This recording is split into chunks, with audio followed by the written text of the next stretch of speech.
Hey guys, don't forget the 2023 Street Cop Training Conference, Nashville, Tennessee, April 23rd through the 28th. You do not want to miss this. So far, guest speakers, Rob O'Neill, the Navy SEAL that was responsible for killing Osama bin Laden, Kyle Carpenter, U.S. Marine, Medal of Honor recipient, jumping on an IED to protect his platoon. Fox News host Tommy Lahren returns for 2023. Sheriff Wayne Ivey, Sheriff Mark Lamb, Sheriff David Clark, and more to come. You don't want to miss this event. We additionally have 20 of the country's top law enforcement educators giving you the best experience of your life. You will leave this event knowing more about your job and how to be proficient at the things that you do, hands down, than any other event that you'll ever attend.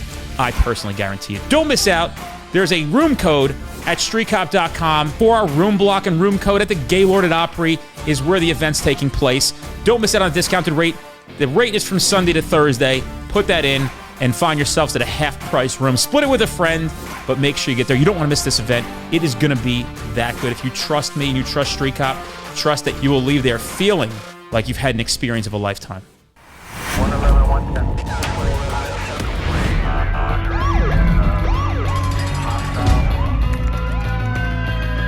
You training to be a street cop? Hey guys, welcome to this episode of the Street Cop Training Podcast. I'm your host, founder, and CEO of Street Cop Training. My name is Dennis Benino. I have with me today a New Jersey police officer who actually drove to the studio here. Started out online this morning on a Zoom. I typically do, but I just invited him in. I thought it'd be easier and probably sound better too. Definitely. But without any further ado, appreciate you being here today, Mike Arena. I appreciate it. Thank you for having me. Mike, why don't you give everybody some context of who you are and what your professional career looked like? Okay. I am 31 years old. I'm from Manahawkin, New Jersey. I've been a police officer or law enforcement officer for a better part of 10 years. I started my career off in Point Pleasant Beach. I was a special up there. Then I transferred. I took the civil service test, wound up getting picked up by state corrections. Worked in state corrections for a few years, decided that, it was fun throwing hands for a while, but after sitting in a prison, just wasn't. It's a tough job, dude. I did it for 2 years. Definitely one of the tough jobs. I worked in Trenton State Prison. Let's keep it real. It's the worst job you ever had, right? It sucked. Really, really bad, because you basically get treated like an inmate. Yeah, you know what I terrible. mean? It's like you got to go through a metal detector to walk in. You got to eat the food that the inmates make you in the ODR. You can't bring your own food in. It just sucks. So after 2 years of that, I was like, screw it. I'm going back to the road. And my buddy who works down in Prince George's County, Maryland, was working down there. He was like, hey, we're hiring. Put in the application. So sure as shit, that's what I did. Went down there. I went through another police academy. Worked there for about 3 years. Then the pay really wasn't that well. I was kind of like... So you worked PG County, right? Yeah, PG County. Yep, 3 years. The pay really wasn't that well. And then I saw my buddies up here, working at shore towns and stuff like that, making $100,000 a year in 7-8 years. I was like, screw that. Let's do it. Transferred up here, worked at Stockton University PD, worked there for about a year. Did you have to go back to the academy? That's a funny story, actually. I didn't, but I did. So when I transferred up here, my certs were going to go through and I was just going to do a waiver, right? They didn't go through for the first 2 days. So for the first 2 days, I got smoked in the academy. Oh, you went for 2 days? Oh, man. That's interesting, brutal. dude. Yeah, it was brutal. So I showed up day one in a suit thinking I was just going to sit in the back of the class with the waivers. Nope. Certs didn't come in, and they're like, get on your face. Wow. Smoked. And we all know the first 2 days of the academy. the worst. The worst, right? Getting smoked for the first 2 days. So after those 2 days, certs come through. And What was that like, dude, when they come? Did they come out and tell you? So they basically, they didn't tell me shit. And then my lieutenant at the time, when I got out of the academy, that night, she was like, I'm trying to work on it. I'm trying to get it done. Wow. I said, listen, I'm not doing this again. I'll go right back down to PG. My stuff's still sitting on my watch commander's desk. I got no problem going back down there. And so she was able to get it all figured out in the 2 days. And then the class instructor came up to me the third day and was like, get to the front of the class. And I'm like, oh, man. So I'm standing there in my recruit outfit and everything that, right? Standing at attention. And he's like, why don't you tell everybody what you did before this? And I was like, I was a police officer before this. And he's like, why didn't you tell any of us? I was like, I didn't think it was a good time as I'm getting screamed at and, put on my face that, hey guys, I shouldn't be really doing this. 72 hours ago, I was still working in a patrol car. And so he's like, all right, just get to the back of the class. And from that point on, I was in waivers. You didn't have to wear your Dickies anymore, right? No. So did you have to go run out and buy Dickies because you didn't know you were going to need them? So it was all given to me from the academy, right, that day. And I was like, oh, okay, all right, because my first day I was getting smoked in a suit. Second day I was getting smoked in a suit. And then everything was given to me. And then third day I was sitting in the back of the class.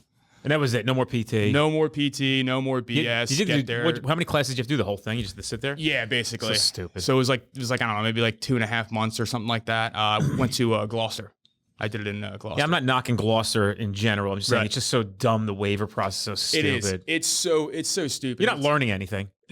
Not at all. Yeah, like so absolutely. Stupid. You could probably just take an online program. That's probably what they should do. Yeah. Right. At that point, definitely. So, I worked at Stockton for about a year, and it was just not my pace. Way not my pace. Working from corrections down in PG. I know you know PG. Mm-hmm. It's a tough area. Mm-hmm. All right. So from going from state prison to PG County, which is pretty much state prison without the bars. Exactly. Right. And then going to Stockton University. Not all PG, but not all PG. You're right. Right. And then going to Stockton University, where it's like a childcare at that point. Like, you got to be so community policing and, just a way different atmosphere. I was like, I can't do this anymore. So then I transferred from Stockton to Ventnor City because it was a civil service. So I was able to just do a lateral transfer straight over. And then I spent the rest of my career in Ventnor. Was the academy for Prince George's County hard? It was tough. It was definitely tough because it was like 8 months. It was the longest one that I went through. It definitely had its challenges. They do a really good thing, which I think a lot of academies should take up. They do this thing called BST. It's basic street tactics, right? So you need to go through, I think it's like 20 scenarios or something like that. And you need to hit every agenda on this scenario or you do not pass it. And if you do not pass it, then that's it. You're shit canned. You're out the door. Right. And they put you in kind of real life scenarios. They'll do like, a car stop or, an active shooter or, like a ped stop. And, the guy's got drugs on him. So you got to go through the whole entire gamut. You got to be able to stop him the right way, talk to him the right way. Because anytime you do something different, the instructors, that's how they dictate if they're going to go one way or another. If you miss something, they'll just, cank your ass and you'll go like a separate way and you'll never find the drugs in the guy's sock or whatever the case would be. So you need to hit every point to make it through there. It's not like how some police academies are. You have your stupid car stops. You walk up to the car. It's like a one-day thing and they tell you how to look at licenses and shit like that. And then you're done. Dude, I remember when the third academy I went to, they did vehicle search. I never forget it was on the calendar. It said vehicle searches. They brought one of our drill instructors, had take home unmarked Crown Vics. Right. And they brought that around. I'll never forget. Like, they walked us out. They're like, all right, go ahead, search the car. And pull the visors down. Like, right. You see that? Like systematic, No, it wasn't even systematic. It was like, and I never forget, like, being out there and, of course, I had a problem with everything. And the drill instructor, she was like, what is it, Benino? What is the problem? I don't know. You guys going to pop the hood of the car? Or that's not part of it. I don't know. You tell me. Yeah. She's like, yeah, you pop the hood too. I'm like, I don't know. I just thought that would be something we would learn when you search a car to search the entire car, not miss 30% of it. Gotcha. That's just me. Now, were you on the job before? Yeah, dude. I had to go 3 academies. Oh, shit. Where at? Well, I started in corrections. Then I went to Jersey Corrections? Yeah. Oh, hot shit. And then, not state, county. Okay. So my academy here was 17 and a half weeks. Right. That was when corrections academies were a lot longer. Yeah. Then I went to the Federal Law Enforcement Training Center. No drill instruction, but, it was easy in some sense, but there was a lot of challenges in another sense. So it wasn't, although there wasn't drill instruction, they beat our butts off in PT. Right. It was tough. Was that the FLETC in Maryland? No, FLETC in Glencoe, Georgia. Okay. Yeah, it was 2004. And then I came back 20 months later after I took that job and had to go back to the academy again. And I asked for a waiver. I actually brought all the paperwork in. I'm like, I don't have to go. I don't know why you guys are sending me. Wow. And, it was like 5 days before the academy was starting. I went to one of the worst ones here. It was a terrible academy. I don't want to say it publicly. Gotcha. but it was a well-known like Hanoi Hilton of academies. It was terrible. Right. And I'll never forget the captain. I'm like, hey man, I already called PTC. They said I'm waiverable. Right. Just have the chief sign off on it. Exactly. Good to go. I'm like, I don't have to go to the academy. I came back a couple days later and he's like, you're going. I'm like, why? Wow. He's like, well, the chief wants the training records here.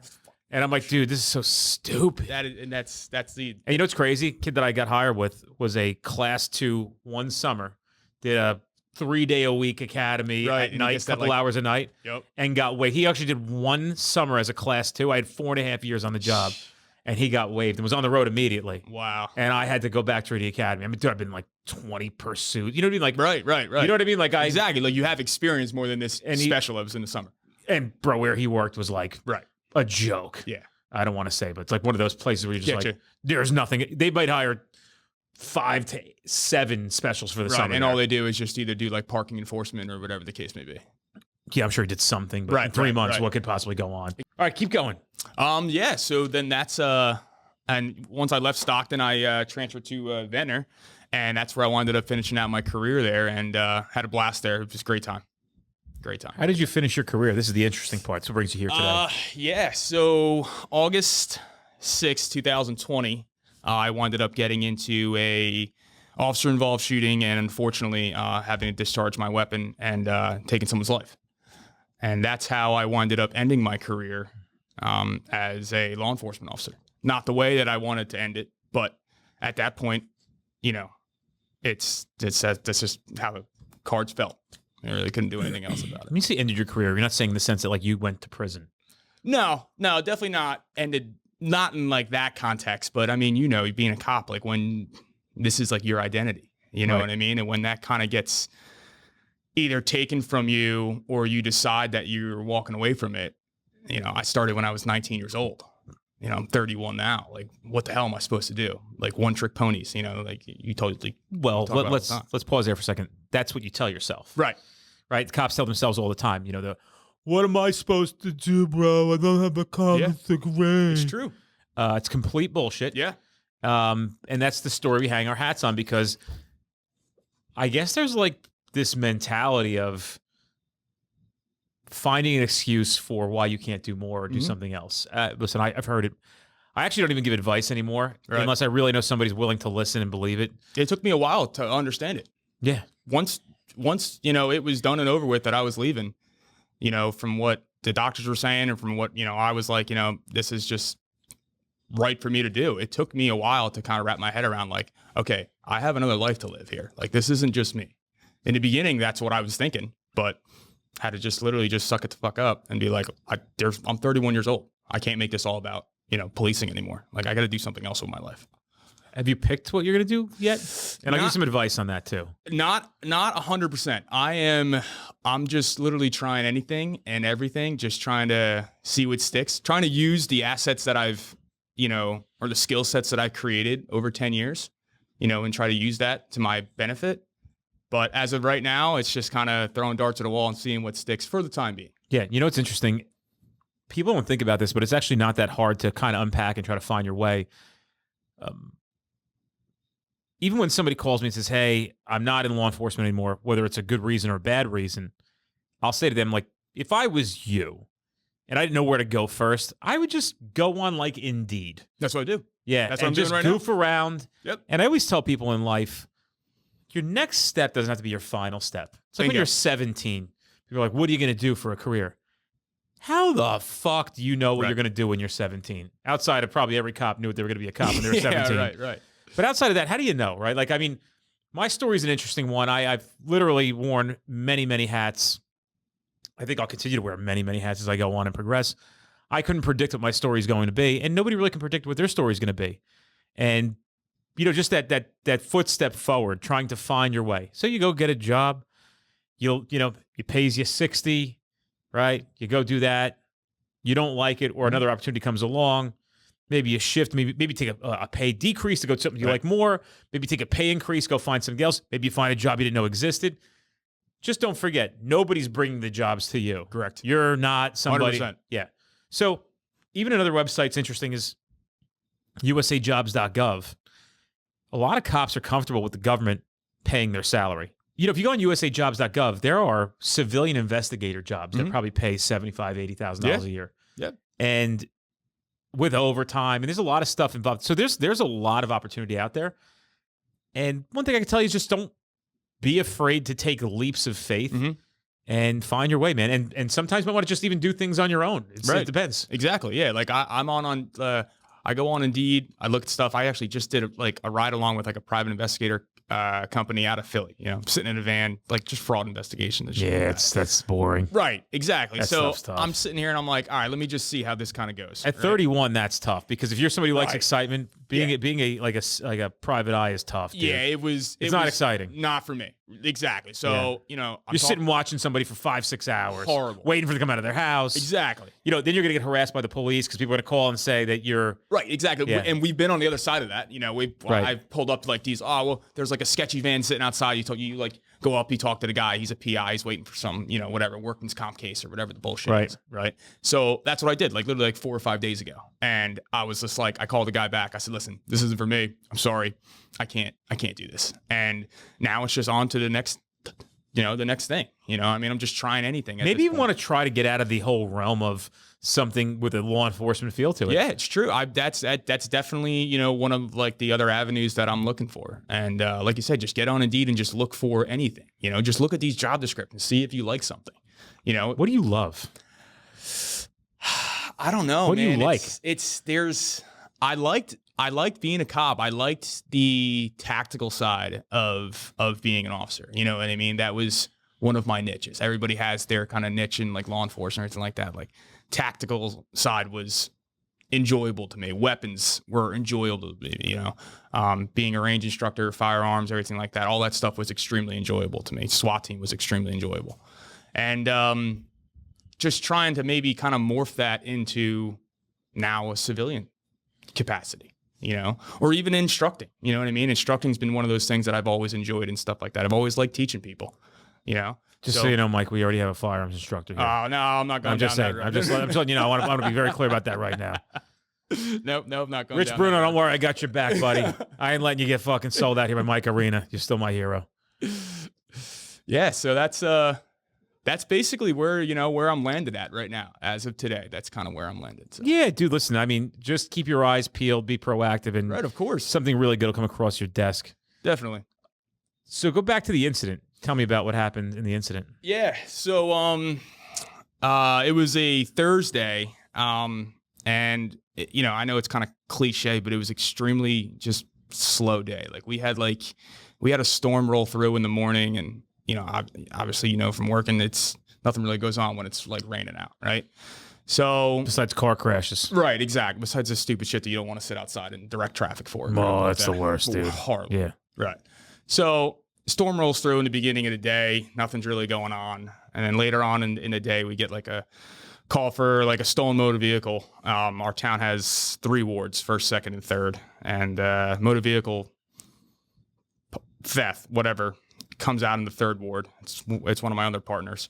So I go over there to see if I can help him out, just whatever the case may be. As we're sitting in the Acme parking lot right there, dispatch is like, hey, the guy's not here. He's going to come back later on in the day if he wants to or whatever. So I go, whatever, it's the BS. I'll go back to my own ward. So as I'm coming out of the Acme parking lot right there, I see this guy. He's driving this like BMW. He starts like pointing at me and pointing back, pointing at me, pointing back. And I'm like, I don't know what the fuck this means. So I make the left. I park at the light. I pull alongside him. I'm like, yo, man, what's up? What's going on? And he's like, there's a postal truck driver in the middle of the road with a guy running around it. And I'm like, all right, I'll go see what's going on at this point. So flip a bitch, turn around, throw the lights on. And as I'm driving up to it, I see it. The call comes over dispatch. She tells us like, hey, there's a postal truck driver. This guy's trying to either try to steal the van or he's bleeding. It's unclear what's going on, but the call is in Atlantic City. So where Ventnor and Atlantic City meet, you have Wellington Avenue and West End, right? And, that's obviously we all know Atlantic City is not the best area, right? So a lot of the bullshit kind of trickles over into Ventnor. So, but the call is in Atlantic City. So I notified dispatch that, yes, the call is going to be in Atlantic City, and I'll be out with it. So jump out of the car, start walking up to the postal truck driver, and I see this male walking alongside the road in the marsh. So I keep my eyes on him, but I have my ear to the postal truck driver. He tells me, this guy's tried to jump in my van. He's either trying to get hit by cars, but he's bleeding really bad from the neck. He might have got stabbed with something. I said, okay, not a problem. So he's about 15 yards at that point. I wind up walking up to him like, hey man, what's going on? How can I help you? Why don't you take a seat for me? And at that point, he turns and I can see that he has a laceration from the bottom of his earlobe, probably to the front of his jugular right here. Automatically notify dispatch, like, listen, just start me an ambo here because he's bleeding from the neck. So I'm trying to get him to sit down, but he keeps walking alongside of the marsh. So I keep walking back with him. And he turns, and as he turns, I can see there's like a broken bottle in his left hand at that time. Those massive Jack Daniel bottles that you can get? They're almost like gag gifts, but they're huge, right? That's what the top of it was. He broke the bottle, and the top of it was that thick, sharded metal. Like, it's probably maybe 6 inches. And so I see that, call it over the radio, notify it, immediately start giving him commands. Just drop the bottle, dude, drop the bottle, drop the bottle. Starts telling me to go fuck myself, no, shoot me, the whole gamut, right? So as he keeps walking down the road, I create distance with him, right? And then one of my other class 2s comes up, and knowing the class 2 role, they're not covered, under the PD or anything like that. They're just, they're not under the like PBA or anything like that. I don't want this dude to get, God forbid something pops off, this kid get jammed up. We actually wound up having that a couple years prior with one of our other class 2s. So I immediately tell him, just stop that traffic. For 2 reasons. 1, I don't need you getting involved in this. And 2, I'm not trying to get picked off by one of these fucking retards driving on their cell phones. And as I'm trying to focus on him and not get, crushed by some idiot driving a car. So I have him block the traffic, still giving him commands to be able to drop the bottle. At that point, my other partner, Jimmy, comes from behind me, and he does the same thing. We're trying to just get him to be able to drop the bottle. That goes on for maybe like 4 or 5 minutes. Just us, literally just walking in basically a circle. I don't know if you watched the video or not, but complete silhouette of this. So we're doing that dance for a little bit. And then at that point, I tell Jimmy, we need to push him towards the marsh, right? We got to use the bay as a backstop. If we do need to take this shot, we got to use the bay as a back. There's a bay on both ends here, right? And Wellington Ave is a 2-lane highway. So we don't want to take this shot going vertical at that point or horizontal at that point because, if you miss a shot, the round's going to keep going. So let's use the bay as a backstop here. So I tell him that. We wind up moving him back towards the bay. And at that point, Atlantic City comes on scene. It's like 7 or 8 minutes, right? They finally come on scene. They have a taser. I'm like, all right, great. We can end this shit right now. We don't have to worry about anything. Just come up, tase his ass, not a problem. Yeah, so unbeknownst to a lot of people, many law enforcement officers in New Jersey do not have tasers. We did not. Nope, we did not. Even now, they're still trickling out. Not everybody has them. Right. And the reason is our attorney general at that time considered a taser to be lethal force. Correct. And of course, in typical New Jersey fashion, what that person did, it's not the same attorney general now, but that person did at that time essentially cost people their lives. Yeah. Bad liberal decision making, just stupidity. Correct. And if they would have given us tasers, boy, we could have ended a lot of things a lot more amicably. 100%. And eventually it finally changed. And now tasers are used in accordance with the use of force scale like everybody else has. Right. And we didn't carry tasers at the time. Sure as shit, my department carries tasers now, or my old department carries tasers now. Atlantic City, not every single one of their officers had it. You just got lucky this guy had a taser. So it gets interesting out of this, right? So when he comes up with the taser, me and my partner's like, all right, good, but he's got to hurry up with this fucking taser. Like, we got to do this shit. This guy's ready to die. Like, suicide by cop is in this dude's mind. We tried giving him water. He was like, listen, I just want water. My partner Jimmy's like, all right, runs back to the truck. He's like, listen, I'll give you a water bottle, but you need to drop the glass bottle and we'll give you water. He's like, no, fuck that. We finally talk him down to dropping the bottle and picking up the water bottle. He throws him the water bottle. He picks it up. Sure shit, drinks it, puts it down, picks up the bottle again. And he's like, I want to get shot. Like, this is happening. We're doing this. You guys have body-worn camera or anything? Yes. Okay. Yep. Yeah. So, and I keep telling him, I don't want to do this, dude. Like, don't this is not what we're here to do. He's like, no, you guys are police. This is your job. No, it's not. Like, we're not here to kill you, man. We're not here to shoot you. We want to be able to help you. My sergeant at the time was calling for a negotiator, was calling for anybody to be able to talk this dude off this ledge that he was on. And so long story short, you know, as we're still talking to him, there's a car to my right, and my partner Rob is behind me. So I tell him, I'm like, hey, go to the other side of this truck, because we don't want him moving towards the civilian population that we have the roads blocked off of. So I turn around, I get the guy out of the truck that's sitting there watching this entire debacle go down, right? You got 4 cops, guns drawn to one guy circling in the street. He's probably like, what the fuck is going on here? So I open up the car door. I'm like, dude, just get out of the truck, stay behind those cars right there.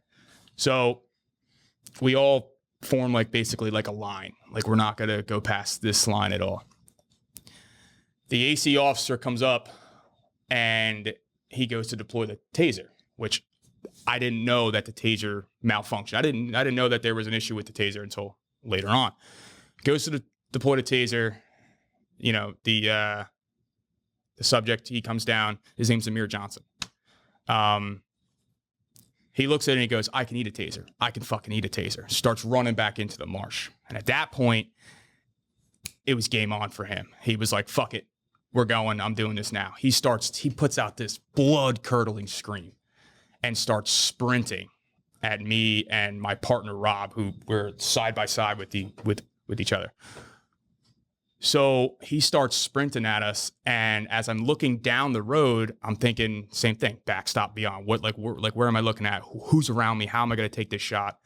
And I see the other AC officers behind him, so I start screaming, "Get out of that view! Get out of that view!" And you could see them on the video. They start kind of like trickling across, because you're liable for every round that comes out of that gun. The last thing I want to do is hit somebody. Shoot another cop. Right. I mean, lesson learned there, right? Right, exactly. If you're on a scene like this, think about where the backstop's going to be. You got to be saying, like, don't let it be chaotic. Exactly. Right. And that's exactly what I'm screaming to them. I'm like, get out of that view, get out of that view. So he starts running towards us. And as he's running towards us, we pass the red truck that I told the guy to get out of. And then as we're backpedaling, one of the civilians, we got to their car, this gentleman opens up the passenger door and starts getting out of the passenger door. So now you have him running towards us with a broken bottle, and now this passenger getting out of this car. And I think just instinctively planted my foot and fired, you know, just pressed off the first round. My partner was like simultaneously right behind me. We press off rounds. He drops, you know, and that is the worst possible spot where I wanted to take that shot. My entire intention was to use the bay, not any problems. And then we wind up taking a shot on the shoulder of a road with a civilian opening up a car door. So now we go from about 6.5 feet to about 3.5 feet that we need to make sure that our rounds count and are on target. Because if they're not, now we have a civilian possibly hit. Or if we miss, those rounds will continually traveling down the road. So he drops. He still has the bottle in his hand. You know, then he obviously starts bleeding out, and all of his motor skills just kind of go out the window. So opens up his hand. We turn him over, we cuff him, and then the body camera cuts out. Right? That's where it ends. Why is the body camera cut out there? Well, that's how the AG's office cut it. Like, okay. That's like the news, whatever. That's the public's view of it. Okay. So what you don't see after is us just working on him, just trying to get it. We're like sitting him up. We're trying to pour water in his mouth. You knew right then and there it wasn't going to be a good scene. All rounds hit target. 6 rounds came out. They're all hollow points from within 3 yards. You know, use your head about what, you know, how the impact zone and how the, you know, exit wounds are going to be. So we're working on them, trying to keep them as stable as we can until the ambulance gets there. The ambo gets there. They're on the other side of the scene where we have all the cars blocked off. They like can't get through.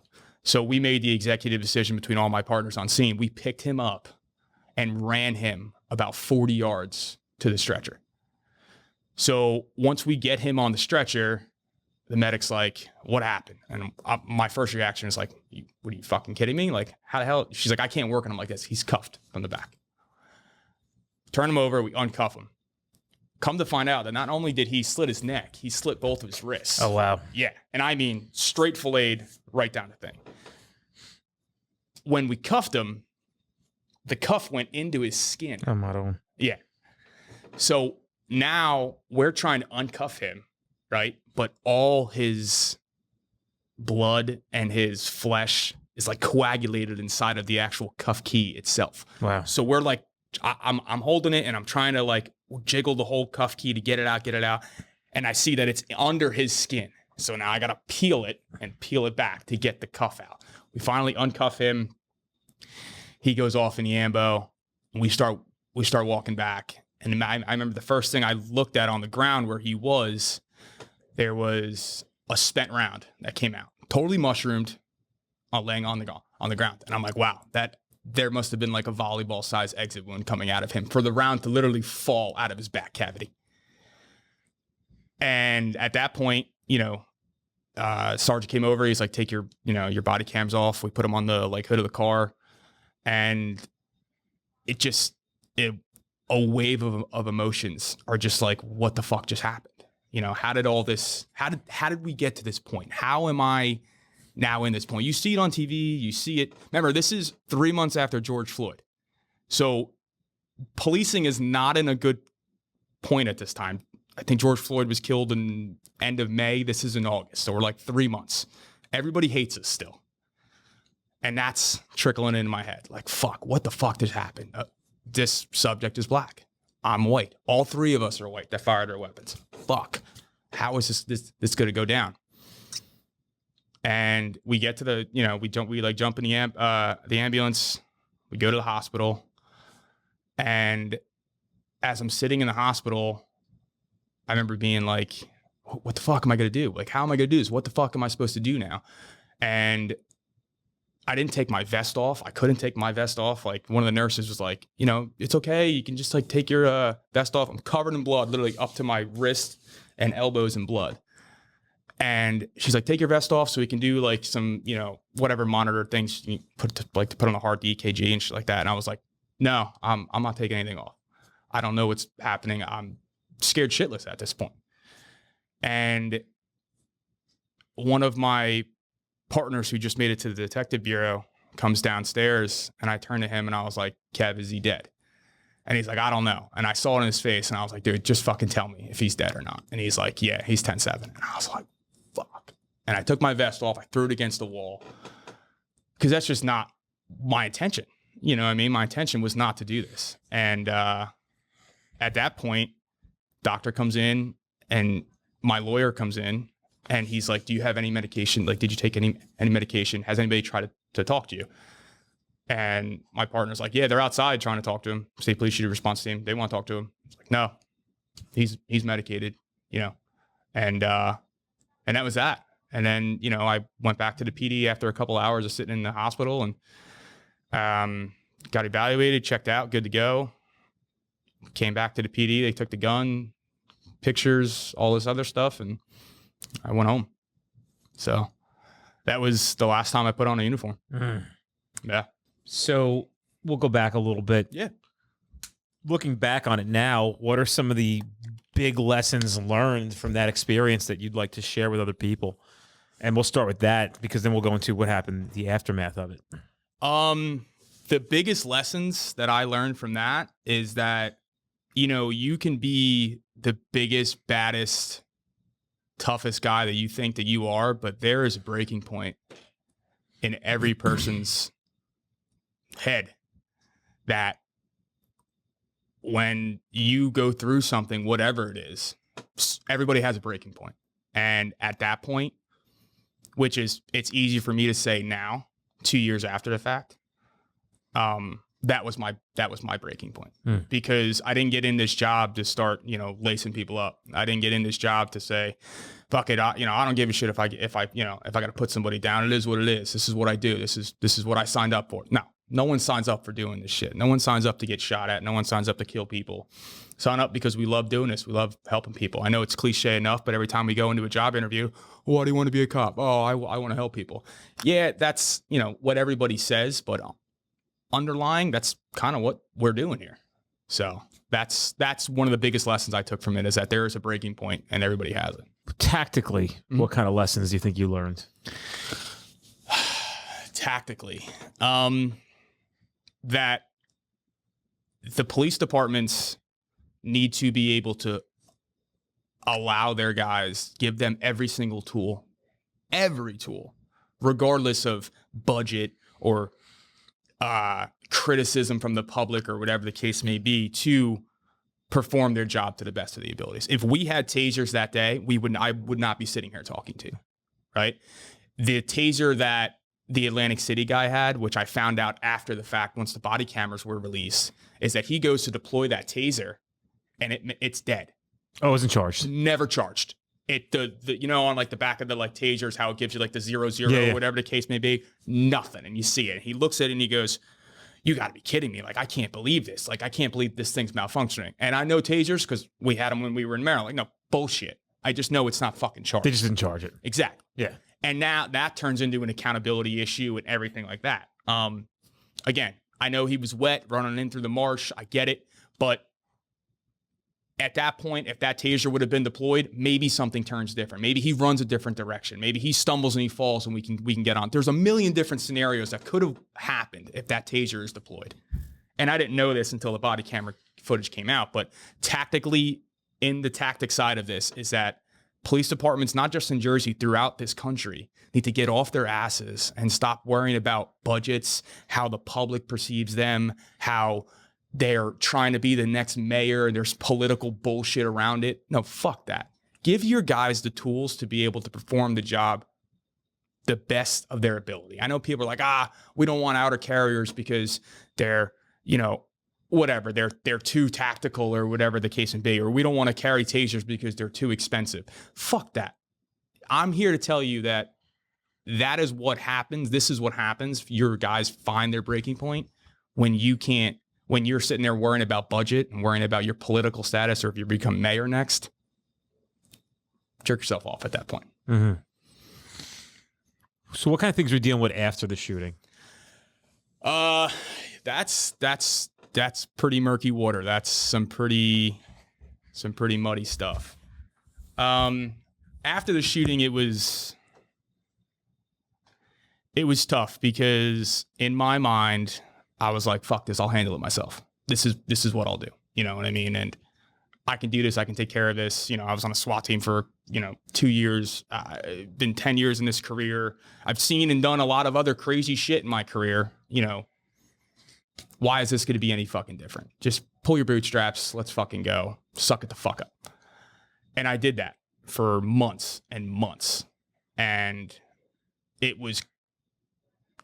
I was completely shut down to everybody.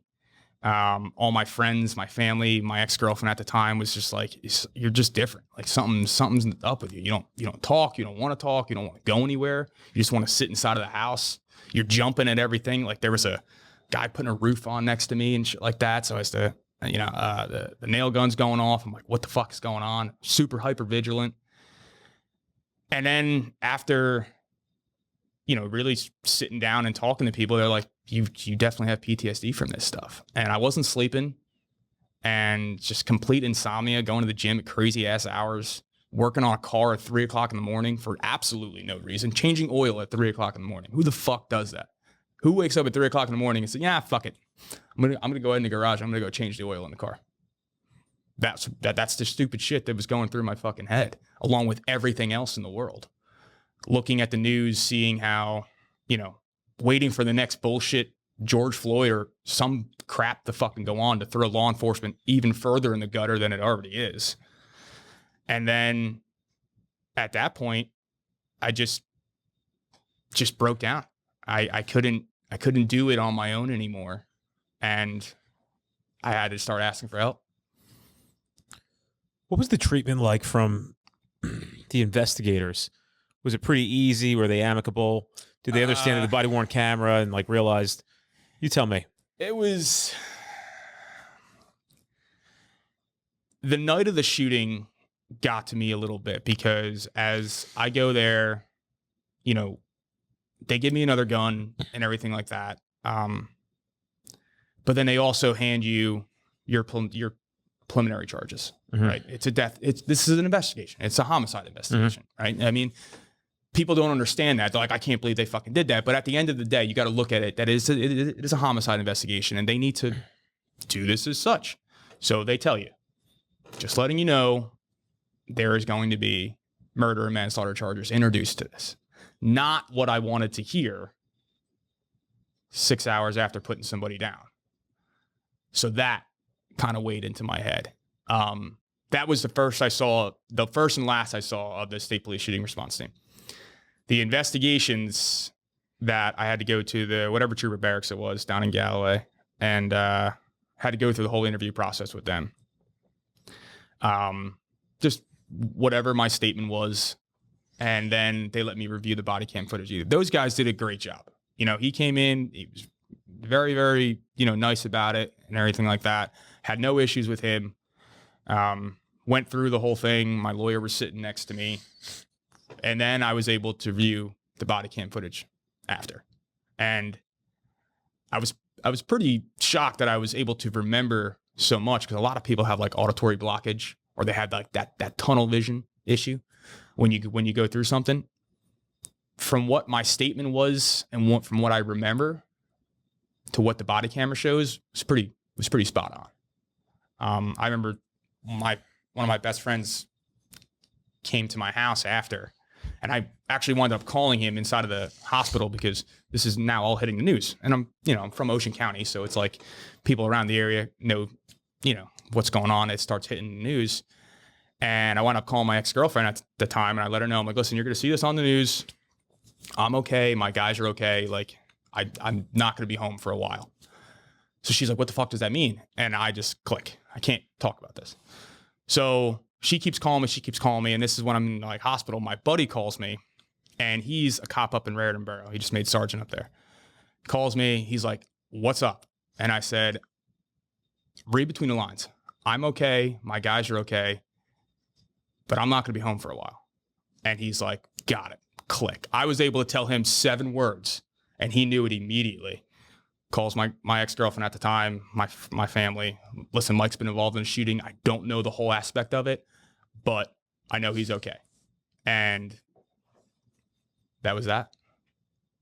That's how everything kind of transpired through that night. But like like the whole investigator thing, that was the really only times that I saw him.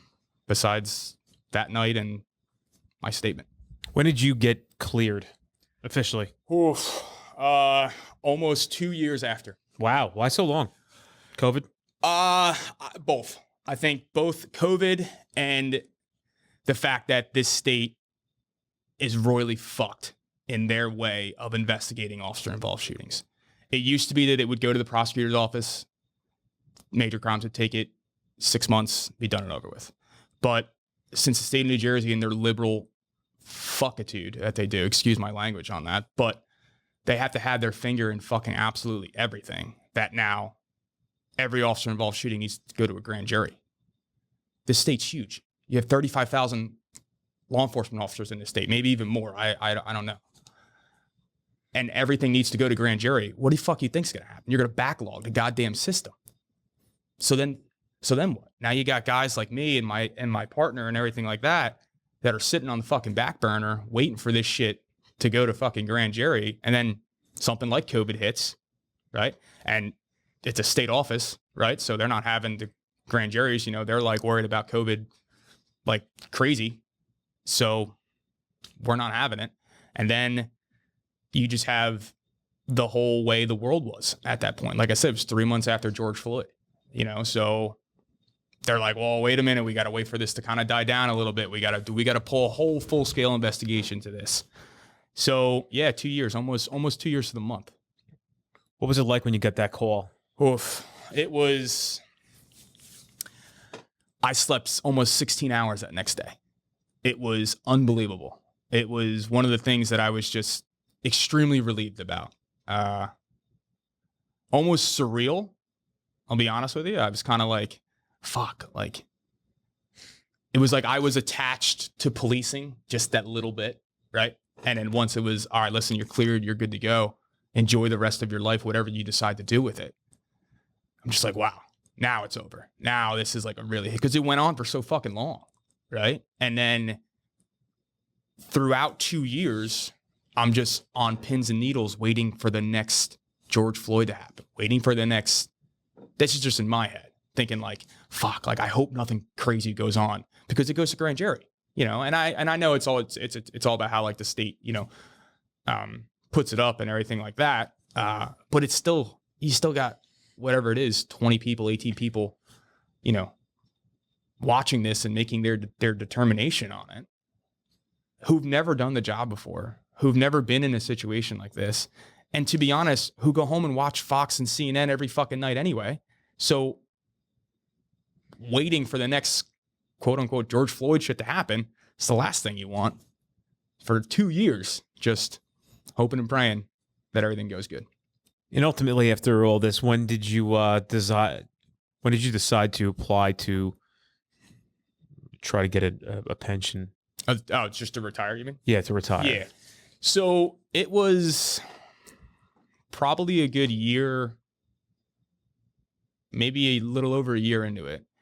And I just wasn't dealing with everything the right way because I just pushed it off. You know what I mean? For months, for a good, like probably 8 months. I was like, fuck this. I'm going to do everything myself. I would go to my doctor's appointments and I would just sit there. We would sit there and just fucking look at each other. And that's it. And I'd be like, I'm not talking about this. I don't want to talk about it. I'll deal with it myself. Not a problem. And probably about a little over a year after speaking with my doctors and really kind of seeing how this affected me, I started really doing a deep dive into myself that if I went back, could I make those same calls I made that day? Could I do this again? And then like the whole moral injury starts coming into play. Like, can I do this again? Do I want to do this again? And the answer was no. You know, for me, the answer turned into being no, because I never want to put myself or my partners in harm's way if I overanalyze something or underanalyze something. I don't want to overreact or underreact. And that day, going through everything, telling my partners to stop vehicles, and you know, in both ways, knowing my backstop and beyond, knowing everything I'm doing, like even with this guy charging at me, knowing that there's officers behind me in a view that I need to worry about, 20 yards, 30 yards away behind him. All things that I've learned throughout my career and I've taken from every person I've ever worked with. If I can't make those same calls again, I'm a liability to myself and other people. And at that point, I took it upon myself to, you know, go down to one of my PBA meetings. And I told my guys, I said, in person, I said, I don't want you to hear it from a text message. I don't want you to hear it from a phone call or word of mouth. Exactly what I just said. If I can't make those same calls again and I'm a liability, I'm taking myself off the team. What's one last thing you want to give to everybody about your situation? Maybe they can find value in some of this stuff. So one last piece of advice. Yeah. Piece of advice I would definitely give is that, you know, kind of how I started off with all this is that everybody has their breaking point. You know what I mean? And you need to, once you identify it and you can see it, don't push yourself through something. You know what I mean? Like, I was never the guy to be like, oh shit, I have PTSD from this. You know what I mean? Like, and I didn't believe in it. To be honest, I didn't believe in any of that bullshit beforehand. It's not now bullshit now, but it's true, is that you go through something and you need to ask for help. You gotta ask for it. Don't think because you're a cop that you're like, you know what? My department's going to look bad on me. Because this is a black eye in law enforcement, right? If you go back after a shooting or after an involved incident, anything it is, and you turn around and tell your superiors, guys, listen, something's in my head's not right with this. I need to take some time off to figure this out. You're blackballed, right? Like, you're blackballed, and that's it. Your administration looks at you as like a liability. Your guys around you are like, I don't know if he can handle it anymore. So it's either shit or get off the pot. So either keep your mouth shut or basically you're a liability. And that's what I think a lot of policing is now in this day and age. I think that's what's happening a lot. Guys just go home and pack it. They just pack it down. And then it comes out either in domestic violences, it comes out into alcoholism, it comes out into, doing drugs or something like that, or working your ass off and losing your marriage or anything like that. And then that just tanks down that way. There needs to be something that needs to change in this environment, that it's okay to be like, hey, I'm not feeling good after this call, or something's not right. And I know we're trying to make strides to do it, but at the same time, every time we take 2 steps forward, it's 3 steps back. I mean, we're trying our best in the private sector here, but the guys upstairs that wear the brass, that's like their call anyway. They say they want to help, but it doesn't really, when it like boils down to it, it's all about numbers, games, staffing issues, and budgets. And that's all they care about. I assume that you've experienced some bad things with some administration just based on the taste in your mouth. That's fine. I do want to say in defense of some good administrators out there. We know that. There are some great PDs and administrators to work for. And I'm not saying Ventnor is one of those PDs that aren't. I'm not saying that in specifically to them. I'm just saying that there are times that, and there are PDs that I've worked for in the past, that it's just staffing issues. I don't give a shit. 17-hour, 16-hour days, suck it the fuck up. Whatever. You on your, kid gets hit by a car, on to the next call. We need to fucking have traffic. You know what I mean? You got to have 20 tickets this month. Like, are you kidding me? This kid just got fucking ran over and his head was literally rolling down the road. Your ticket quota is not up to it. Go fuck yourself. So. I get it, dude. Yeah. Well, ladies and gentlemen, Mike Arena was in the house today. It was appreciate it. Really cool, man. It was great. I'm glad you came in, took the ride in. Yeah. It was just for a better experience, and I appreciate to a lifetime of enjoying the rest of your life and relaxing. Yeah. Just also working. 31, right? You got to get back to work. 31 years old. I'm definitely working. I'm not one of those people that can just kind of sit around. That's definitely not me. Well, brother, appreciate you being here. Thank you very much.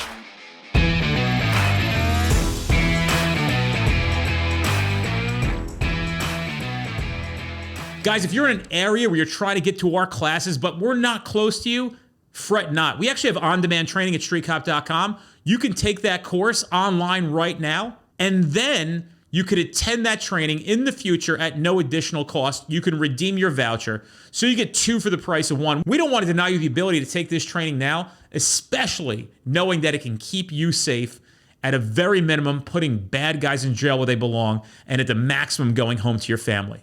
Check out streetcop.com for that offer.